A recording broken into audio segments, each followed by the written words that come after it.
Ladies and gentlemen, welcome to the exciting episode of Job with the Gyms. My name is Jim Meyer, a broker associate at Remax Gold. Now you have a friend in the real estate business, and we are joined by our good friend, swimmer extraordinaire, Tom Linthicum, who swims Tahoe and many, many other places. So thank you very much for stopping by. Jim, did you want to say anything before we dive into this episode? The question that always prevails is what's in your cup this morning? What kind of Joe you got going? My coffee is very artistic. It actually makes great works of art, which we sell for tens of thousands of dollars.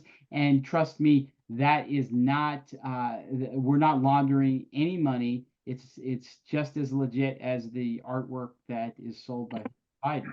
So, Tom, thank you for stopping by. I want to ask you, what is the Thunderbird swim?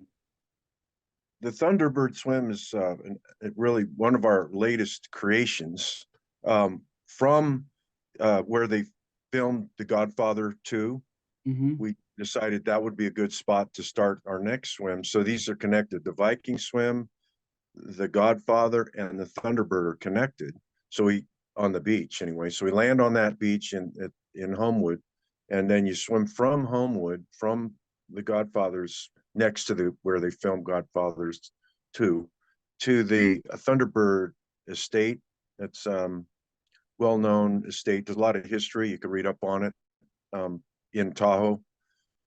There's it's got its own dock, gated boat entry, and little castles. It looks like little castles over there on the west side of Lake Tahoe. There's some, millionaire at the time. Now he'd be billionaires. Owned the property, and I guess somehow it ended up semi-public. But it's a really nice little cove there, so we finish it. It's 13.6 miles in there. Beautiful swim. The last two people that completed it, Kirk McKinney and Abigail Behrman, they achieved their 5 tails of Tessie by swimming those two swims this year.